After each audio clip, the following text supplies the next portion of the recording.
Alors, bienvenue à cette deuxième rencontre de cette série de conférences. S'engager avec son âme, c'est important. Alors, si je veux faire un court résumé de ce qui s'est passé lors de notre première rencontre, c'est de bien comprendre quelle est cette partie d'énergie que l'on appelle âme et quel est son rôle dans notre passage sur Terre, dans notre passage dans la matière, dans le concret, dans le matériel. Quelle est cette fameuse mission d'âme dont on parle tellement, et quel est le rôle de l'âme dans notre passage sur Terre et qu'est-ce qu'on vient faire ici avec cette âme-là et qu'est-ce qu'elle vient faire, notre âme. Alors, cette série de conférences a surtout comme intérêt, comme point d'intérêt, d'essayer de vulgariser, de simplifier avec des mots les plus simples possibles quel est le rôle de l'âme et le plan karmique, d'où vient notre âme, comment elle s'incarne, comment elle choisit la personnalité, sa mission, pourquoi, quels sont ses rapports avec nous-mêmes et avec notre famille sur Terre, etc. Alors aujourd'hui, s'engager avec son âme, c'est important. Le travail des âmes sur le plan karmique, qui est le soi profond et qui est le soi supérieur.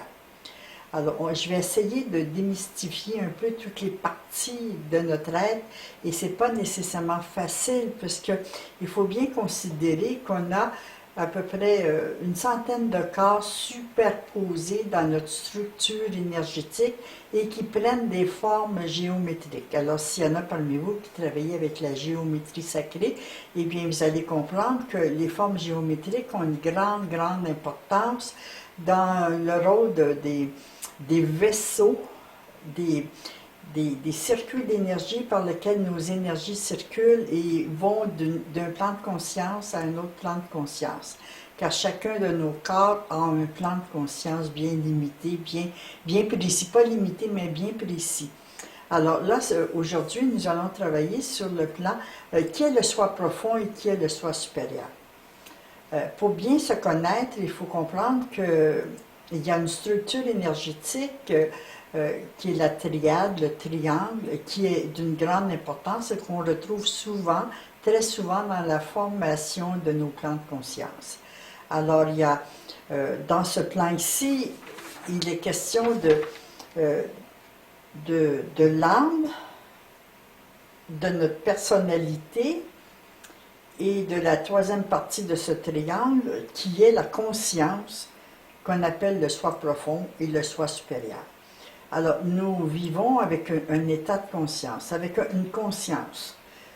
Nous sommes, quelquefois, l'état de notre conscience est bonne, est bien, on se sent bien, on se sent équilibré, on se sent en équilibre, on se sent harmonisé, et tout va bien. Et quand notre plan de conscience n'est pas exact, n'est pas bien, alors on sent à l'intérieur de nous qu'il y a quelque chose qui nous rend mal à l'aise, et qui fait qu'on n'est pas tranquille, on n'a pas l'esprit tranquille, on n'a pas le cœur tranquille, et on a l'impression qu'on n'est pas à sa place, qu'il y a quelque chose à rectifier. Alors, on voit bien que cette triade, ce triangle, âme, personnalité et plan de conscience est important. Tout comme nous connaissons une autre triade, un autre triangle qui est dans nos personnalités, l'enfant, l'adulte et le parent. Et on sait bien aussi qu'il y a l'âme, la personnalité et l'ego. Alors, on voit bien que les triangles dans notre structure énergétique sont très importants. Alors, aujourd'hui, nous allons nous occuper de cette triade, de ce triangle, âme, personnalité et conscience. Alors, le soi profond, c'est une partie de notre conscience.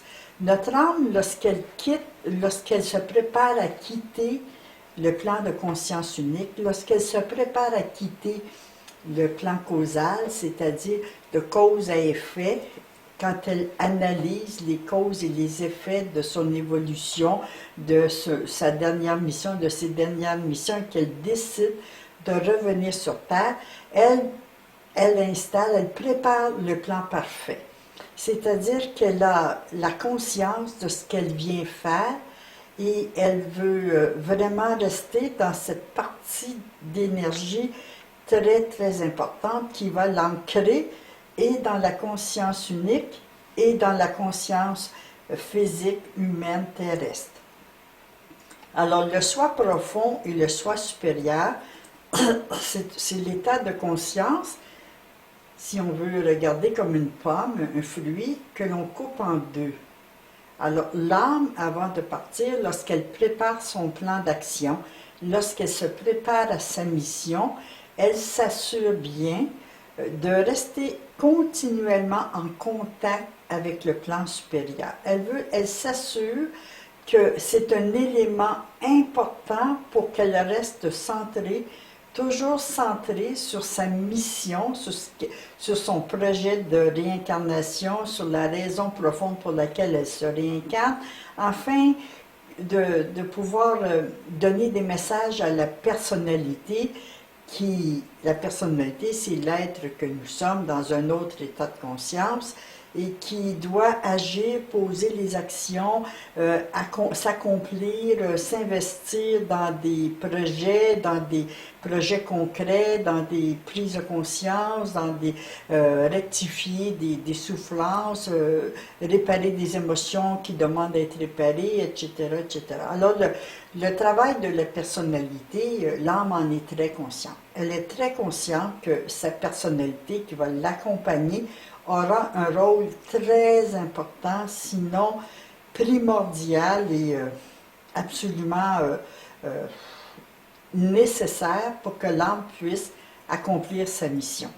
Alors, pour cela, dans sa structure énergétique, je vous parlais d'une centaine de corps superposés les uns les autres, et parmi tous ces corps, il y a cette triade, âme, personnalité et conscience. Alors, dans l'état de conscience, quand l'état de conscience est séparé en deux, l'âme a préparé dans son plan, elle a coupé l'état de conscience en deux pour qu'une partie, le soi supérieur, pour que cette partie reste dans la conscience karmique, reste dans la conscience parfaite, dans la lumière pour éclairer les actions de l'âme et de la personnalité lorsqu'elles seront jumelées, connectées dans la matière, qui est souvent une partie sombre, une partie moins éclairée. C'est moins clair sur Terre que ça peut l'être dans un plan supérieur. Alors, et le soi profond, c'est une partie de cette conscience qu'elle amène dans son plan. Elle a préparé toute sa structure, tout son plan d'action.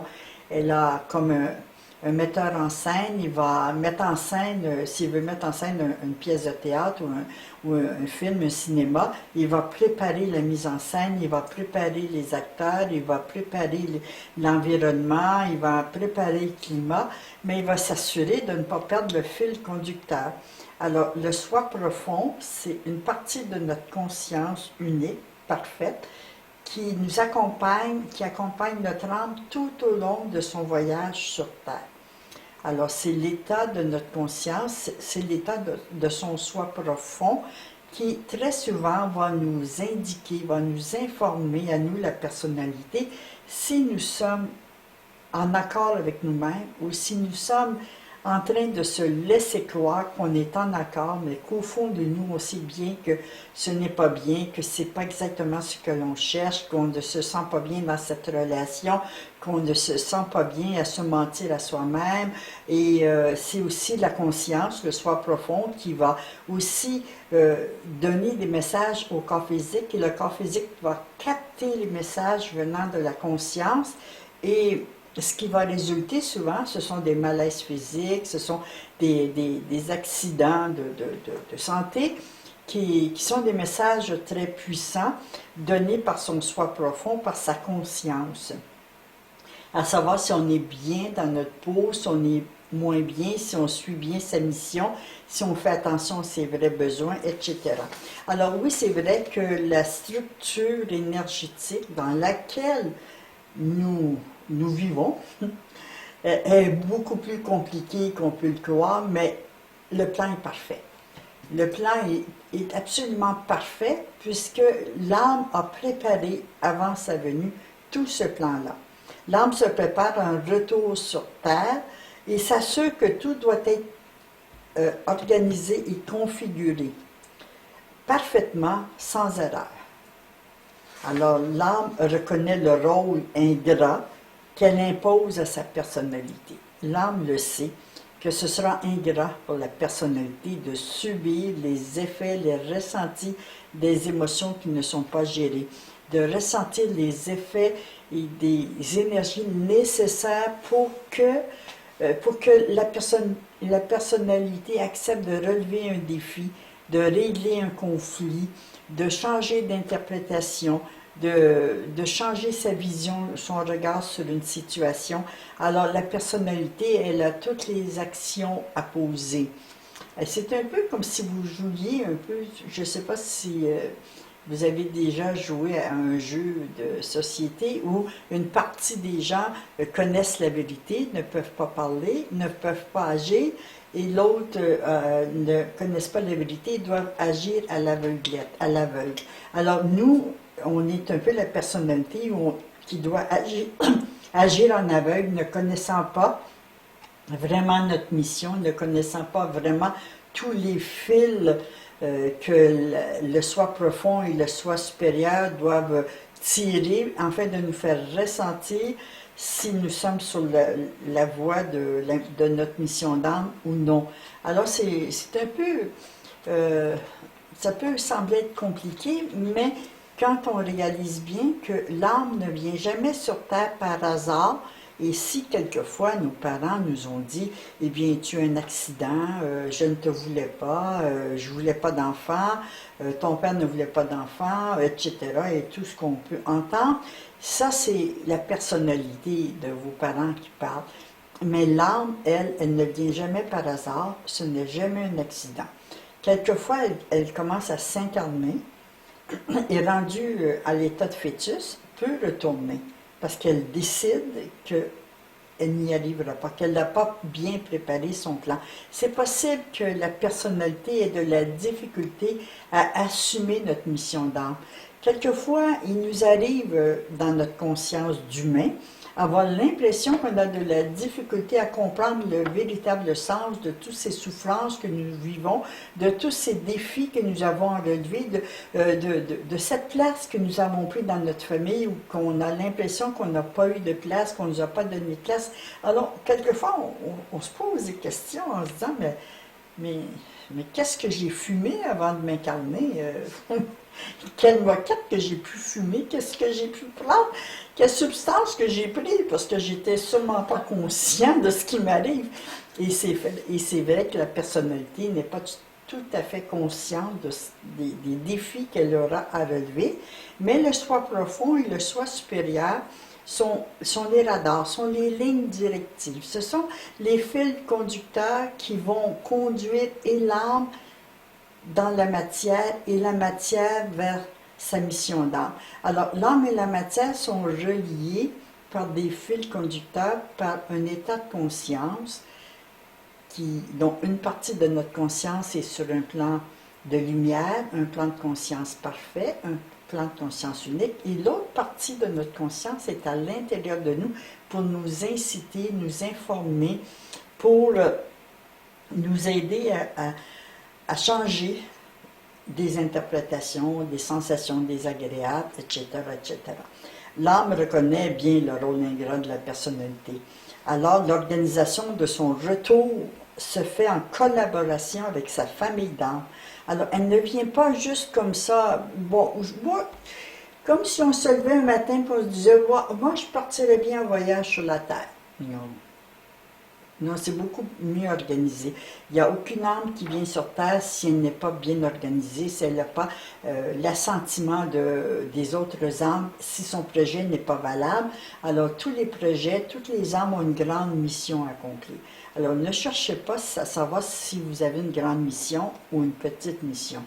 Toutes les missions sont grandes. Toutes les raisons pour s'incarner sont importantes. Et pour l'ensemble de toutes les âmes, pour l'ensemble de toutes les âmes qui existent et pour l'ensemble aussi des familles d'âmes. Alors, l'âme se prépare à son retour avec sa famille d'âmes, avec le soutien des âmes aidantes, avec les grands initiés, les grands maîtres ascensionnés, avec la conscience unique, alors avec la conscience du tout. Alors, l'âme fait partie du tout, elle fait partie de cette conscience unique, du tout, de l'ensemble de tous les plans de conscience, et lorsqu'elle s'incarne, elle s'assure bien qu'elle gardera toujours un lien avec ce plan de conscience parfait, avec ce plan de conscience, et qu'elle recevra les informations, l'aide et le soutien dont elle a besoin venant de l'invisible, venant de sa famille d'âmes, des aidants, des grands maîtres, etc. Alors, l'âme est très consciente du rôle important du soi profond et du soi supérieur, car elle sait que ce sont ces deux liens-là, un lien supérieur et avec un lien dans la matière, car l'âme vient s'incarner dans la matière, car c'est important qu'elle s'unisse à la matière et que c'est la matière qui va l'aider à concrétiser, à poser des actions, à agir, à s'accomplir. Alors c'est important. C'est important que l'âme s'incarne dans la matière et qu'elle soit consciente que la matière, peut-être qu'il y a des parties d'ombre qui pourraient l'éloigner de sa lumière. Alors son soi supérieur va toujours éclairer le chemin de l'âme et va permettre à l'âme de diriger la personnalité, de nous diriger dans nos actions. Et si nous prenons un mauvais chemin, si nous ne prenons pas le chemin de l'accomplissement de soi, notre âme va éclairer cette partie sombre en nous et va nous faire réagir. Alors, quelquefois, on n'aime pas la façon dont notre âme nous fait réagir, la façon dont la vie nous fait réagir, la façon dont l'argent nous fait réagir, la façon dont nos patrons ou en étant libéral, travailleur indépendant, comment on peut réagir. On n'aime pas toujours les réactions, mais c'est la seule façon dont l'âme a pour nous garder bien ancrés, bien centrés au centre de sa mission. Alors pour l'âme et pour l'ensemble de toutes les âmes, ce qui est important, c'est l'accomplissement de la mission et ce qui est important, c'est la qualité de la santé physique, de la santé du corps émotionnel, de la santé du corps mental, de la santé du corps physique, que la personnalité pour avoir, pour qu'elle puisse bien agir et vivre et accomplir le plus facilement possible la mission de l'âme. Alors, une partie de la conscience unique dont elle fait partie, l'âme, l'accompagne dans ce voyage terrestre et ce qu'on appelle son soi profond, c'est ce qu'on peut appeler son intuition, ce qu'on peut appeler cette sensation de... c'est cette partie divine en nous qui est en nous, c'est cette partie qui sait tout, qui voit tout, qui connaît tout et qui nous fait ressentir si nous sommes en accord avec notre conscience ou non. Alors, la conscience nous sert de radar et de service d'information. Au cas où la personnalité perdrait de vue le sens réel de son incarnation.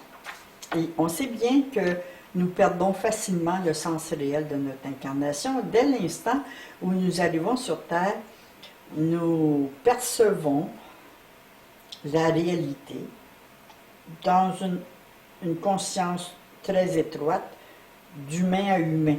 On ne voit pas plus loin que le bout de son nez. On ne voit pas plus loin que la personne qui est devant nous. On a conscience que notre mère, notre père, nos frères, nos sœurs nous dérangent ou on les dérange ou ne nous veulent pas ou ont l'impression qu'ils nous accusent, qu'ils sont insatisfaits, etc. Alors, on ne voit pas plus loin que ça. Mais en grandissant, en vieillissant et avec l'évolution de l'humanité dans son ensemble, nous sommes en train d'élever notre regard sur un plan de conscience plus élevé. Nous commençons à voir autre chose que l'humain devant nous, d'humain à humain là, qui est collé devant notre nez. On est en train d'ouvrir sa conscience à un plan karmique, à un autre plan, au plan de l'âme. Et ça, c'est l'évolution normale de l'humanité entière. Alors, si je veux juste faire un petit rappel, l'humanité évolue à travers 4 périodes d'évolution bien précises. Vous savez que dans les sports, il y a souvent des périodes, c'est-à-dire il y a des premier quart, deuxième quart, troisième quart, première période, deuxième période, troisième période. C'est pas tout ça dépend des sports, comment on appelle ces parties bien précises, qui fait qu'à la dernière partie, au dernier quart ou à la dernière période, là, on doit donner le meilleur de nous-mêmes, puisque nous sommes à la fin de la partie et la façon dont nous allons vivre la dernière partie de cette joute va déterminer si nous avons réussi ou pas réussi. Alors, l'humanité telle que nous la vivons présentement, elle est dans sa dernière partie, dans sa dernière période.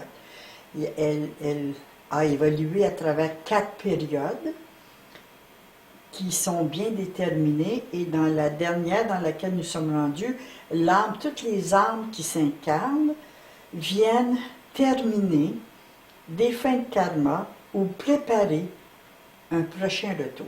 Alors, ce qui fait dire que nous sommes, souvent nous entendons dire c'est une vieille âme. Oui, la vieille âme vient terminer des fins de karma, vient terminer des situations qui n'ont pas été bien concluantes, qui n'ont pas été bien terminées. Alors, c'est pour ça que peut-être ressentons-nous à l'intérieur de nous quelquefois des souffrances plus grandes ou des défis à relever, et on a l'impression que le temps presse, que nous devons agir sans trop savoir pourquoi.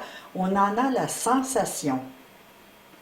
Alors, l'âme nous fait ressentir à sa personnalité, par ses vibrations captées et retransmises par le soi profond et le soi supérieur, elle nous fait ressentir que nous devons changer d'attitude, nous devons changer de comportement, et il y a plein de choses qui ne sont plus acceptables selon le plan karmique, selon le plan supérieur.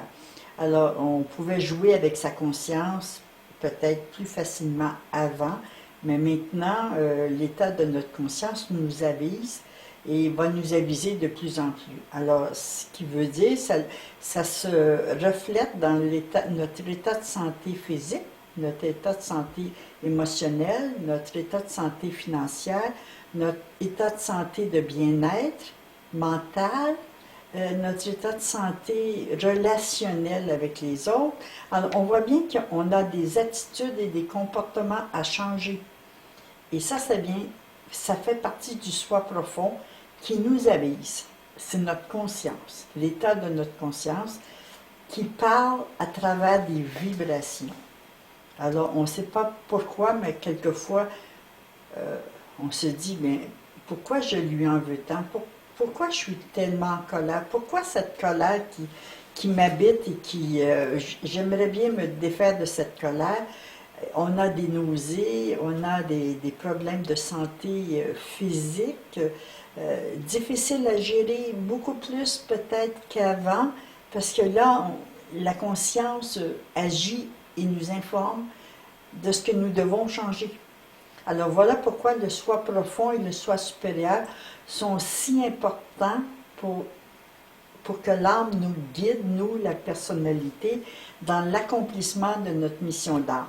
Et on se demande quelquefois, mais qu'est-ce que j'ai à accomplir, mais qu'est-ce que j'ai à faire?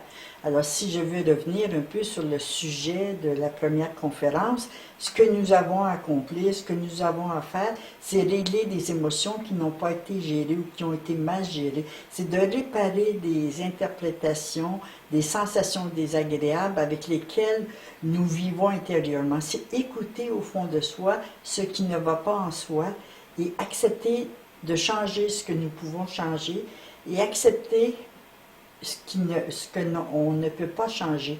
Et ce sont des phrases et des mots tellement importants dans l'ensemble de notre bien-être psychologique, physique, mental, financier, sécurité, bien-être, accepter de changer d'attitude, accepter de changer des interprétations, accepter de changer des sensations pour regarder différemment.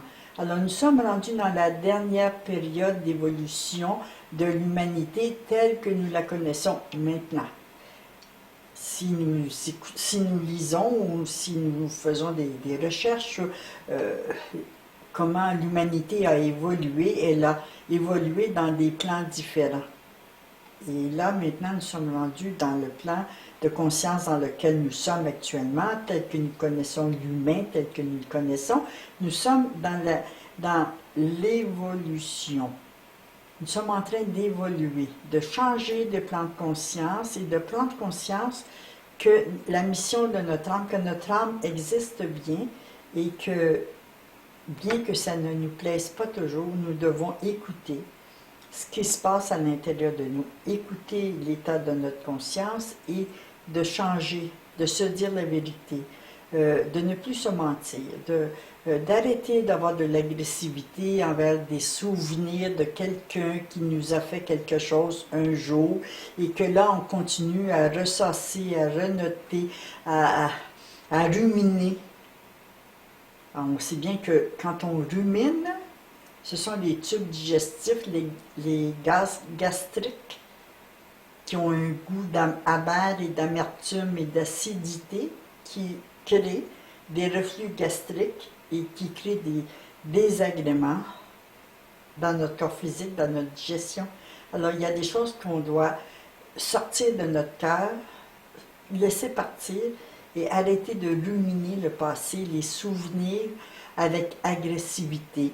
Mais ça, c'est un message parmi les autres de ce que son soi profond nous envoie comme message. Il nous envoie, et quelquefois on voit des gens avoir faire des crises cardiaques, avoir des ACV, avoir des pontages au cœur, et ce qui montre toute la colère, toute l'aigreur que nous avons gardée sur notre cœur, et on a oublié de revenir à une énergie tellement plus importante, c'est l'humanitude, être humain les uns avec les autres et savoir que nous sommes tous en chemin d'évolution et que nous sommes tous pris à quelque part avec quelque chose que nous sommes venus réparer. Bien que ce soit différent, quelquefois c'est la même blessure d'injustice qui se place chez l'un et chez l'autre, mais pour des raisons différentes. Alors avoir un peu de compassion pour soi-même, avoir un peu de compassion pour nos parents qui sont aussi des âmes en évolution, avoir un peu de compassion pour nos enfants, avoir un peu de compassion pour notre voisin qui n'est pas toujours gentil, qui essaie de se débattre de son mieux avec ce qu'il a, avec ses blessures profondes. Alors, le rôle du soi profond et du soi supérieur sont importants pour l'âme, puisque ce sont eux qui vont éclairer la conscience, ce sont eux qui vont nous apporter à nous la personnalité, l'éclairage nécessaire pour changer une attitude, un comportement, une agressivité, une souffrance intérieure qui nous empêche d'être heureux, qui nous empêche de trouver l'équilibre, qui nous empêche de trouver la paix en soi. Alors tous ces éléments que l'âme apporte avant de s'incarner, elle va mettre en place l'environnement nécessaire. Elle va mettre en place les parents, les âmes qui vont nous servir de parents, de frères, de sœurs, de conjoints, conjointes, enfants.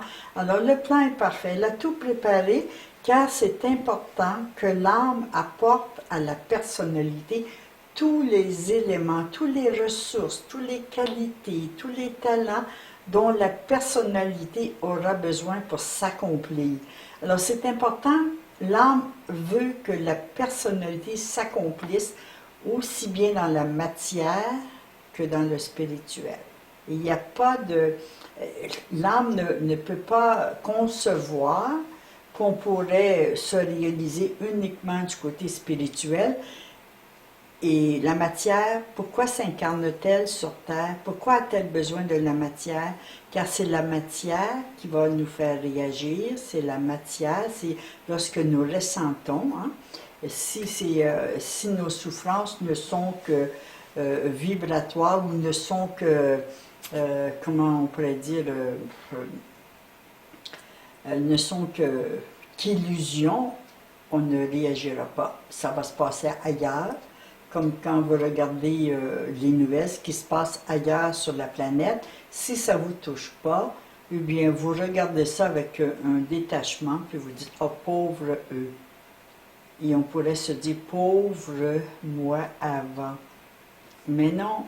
Alors, l'âme, dans son plan, elle s'assure que nous allons réagir et nous réagissons quand ça nous touche, quand on se sent vraiment concerné, quand on sent que ça ne va pas au fond de nous. Il y a quelque chose qui ne va pas. Il y a quelque chose qui ne tourne pas rond, qui n'est pas en harmonie, qui n'est pas en équilibre. Alors, on va essayer de trouver un équilibre, on va essayer de trouver la santé, on va essayer de se remettre en santé, on va essayer de régler des choses parce que ça ne va plus. Alors, c'est important. L'âme a tout préparé. Le plan est parfait. Alors, son langage passe par un centre intuitif qui émet des signaux avertisseurs que le corps ressent, capte, lui indiquant que tout va bien ou au contraire que rien ne va plus. Et si nous voulons être honnêtes avec nous, nous captons ces messages beaucoup plus facilement que nous essayons de nous laisser croire. Nous sommes beaucoup plus intuitifs, beaucoup plus près de nous que nous pouvons nous laisser croire qu'on est loin de capter. Comment se fait-il? Moi, je ne les sens pas. Ces messages, ben non, moi, je ne sens pas ça. Il n'y a plus beaucoup d'espace pour se mentir à soi-même. Parce que nous sommes aussi, il ne faut pas oublier aussi le rôle des planètes, le rôle de l'univers, des vibrations, des lois universelles, des vibrations que nous recevons par l'univers, des lois, la loi d'action-réaction, la loi du retour, la loi de l'attraction, la loi du clan, la loi de l'amplitude. Alors, nous sommes assujettis à l'ensemble du plan karmique et à l'ensemble du plan universel, et nous ne sommes pas seuls sur Terre. Nous faisons partie d'un tout. Et ça, c'est l'ouverture de la conscience. Alors, quand nous commençons à élever notre conscience, à avoir une vue plus large de ce qui est la vérité, c'est-à-dire ne plus se voir uniquement le nez collé sur l'autre, sur l'humain qui est devant nous et croyant qu'il ne veut que nous asservir, qu'il veut nous dominer, nous contrôler, nous abuser. Alors quand on reste dans cette conscience très limitée, très petite conscience, eh bien, nous restons dans des souffrances quand nous ne réglons rien. L'âme est venue régler des émotions, elle est venue réparer des interprétations, elle est venue pour élargir son potentiel, faire en sorte de développer ce potentiel pour pouvoir réussir plus facilement. Alors, son plan, lorsqu'elle vient sur Terre, il est parfait puisque l'âme a tout mis en place. Elle prend le temps de choisir ses défis, ses émotions, qui demandent toute l'attention de la personnalité afin de déloger des mémoires karmiques de souffrance et de limitation. On vient pour sortir de prison.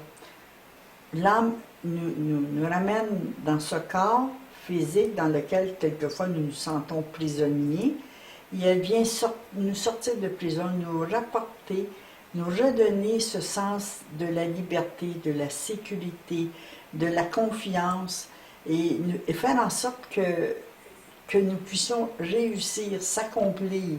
Alors, elle a préparé un plan parfait, elle a préparé les ressources, elle a préparé les talents. Elle ne vient jamais sur Terre sans tout le potentiel nécessaire à l'accomplissement de sa mission d'âme. Et elle est continuellement guidée, dirigée par une partie de conscience, le soi supérieur, qui va éclairer notre conscience, notre soi profond, afin de faire le moins d'erreurs possible, afin de nous accomplir, afin de réussir dans la matière, afin de réussir financièrement, de réussir des bonnes relations, etc., etc. Alors, le choix des qualités, des talents, des acquis antérieurs à cette incarnation, elle a tout préparé.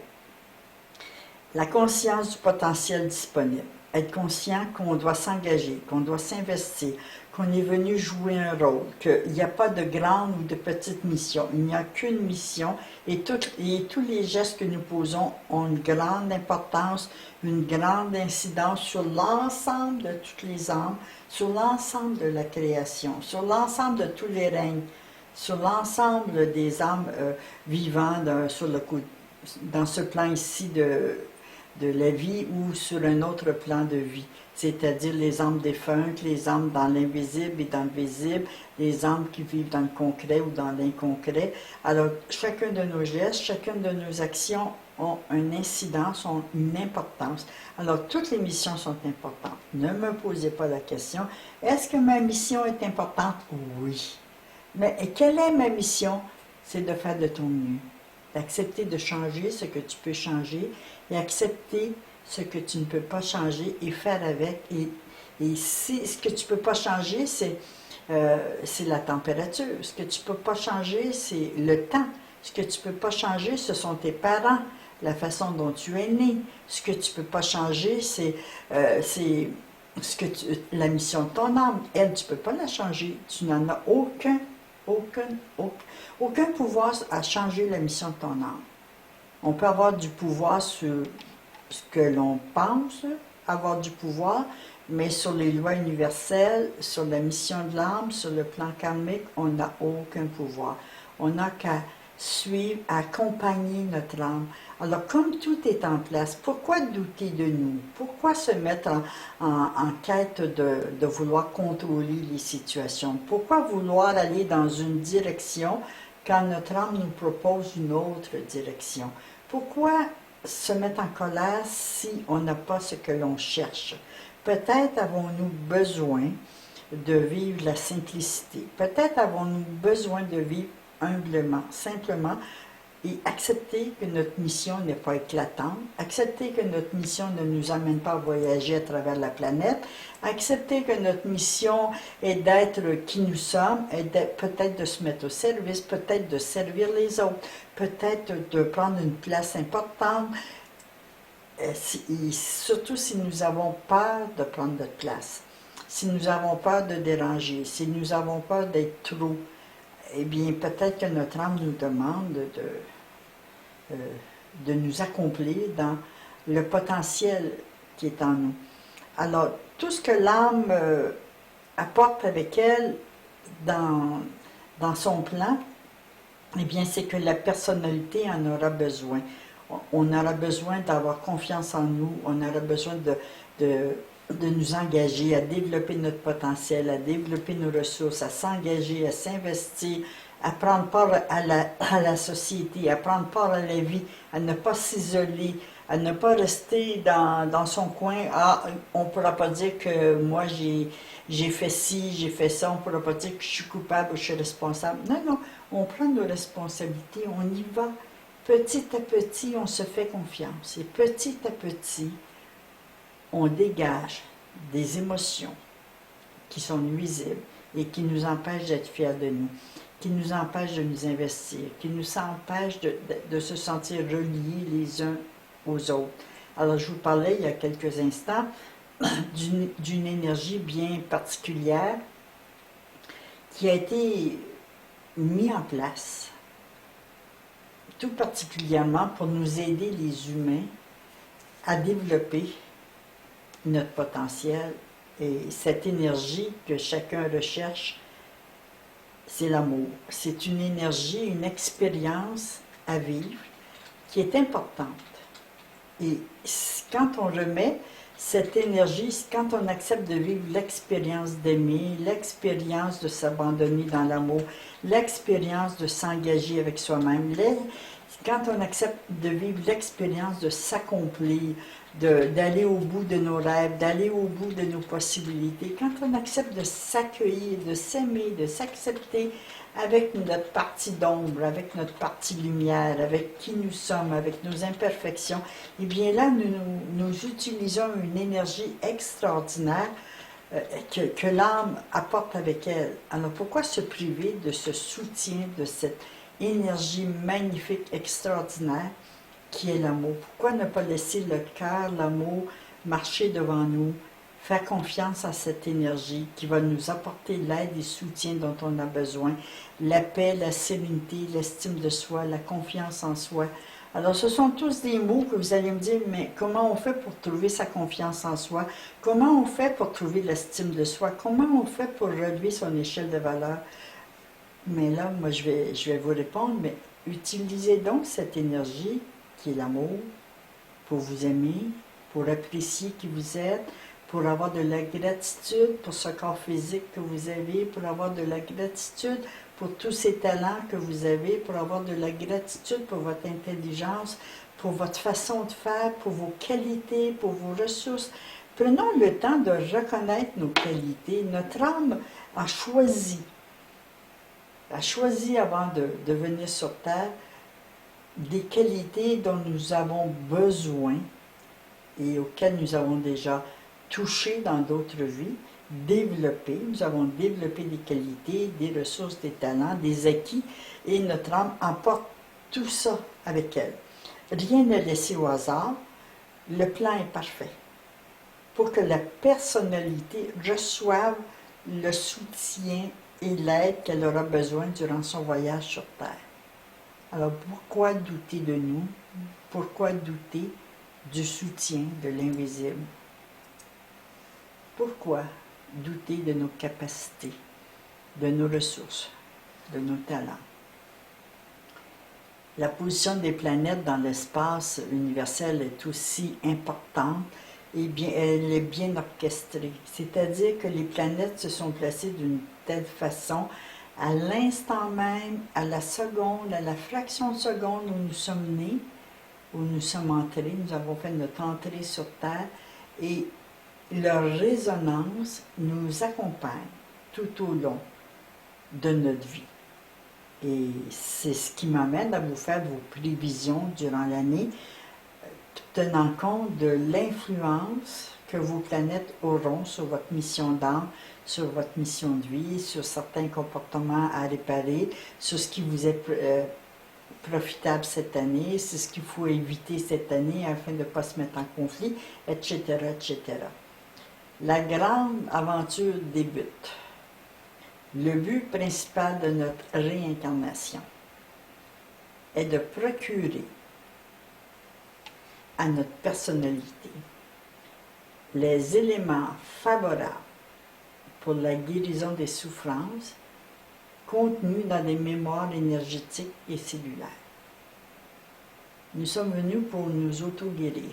Nous sommes venus pour nous aider à nous libérer des souffrances. Et justement, cette année 2014, si vous revisez les prévisions planétaires, les prévisions pour la planète entière, cette année, c'est une année de guérison. Mais qui dit guérison dit réparation. Alors, si nous voulons guérir, il faut réparer ce qui reste à réparer. Et c'est souvent la peur de souffrir, la peur de faire souffrir quelqu'un ou que quelqu'un nous fasse souffrir, la peur de s'engager, la peur de s'impliquer, la peur de s'abandonner, la peur de faire confiance, la peur de faire une erreur, la peur de ne pas être à la hauteur. Ce sont tous ces éléments qui nous bloquent et qui nous empêchent de réparer ce que nous sommes venus réparer. Il nous manque un élément important, c'est la foi. La foi en notre âme, en nos capacités, la foi en nous, la foi qu'on a tout en nous, on peut tout. Alors la mission de l'âme est de protéger sa personnalité des souffrances encodées et de lui offrir l'opportunité d'augmenter ses ressources, son potentiel, et de lui donner le plaisir de recevoir et de s'accomplir. Alors, c'est important de comprendre le rôle, le véritable rôle de notre âme dans la matière. C'est important de savoir que l'âme n'est pas l'ennemi de la matière, mais bien au contraire son allié, et que c'est à travers la matière qu'elle désire que sa personnalité ressente le plaisir d'exister. Alors sur ces mots,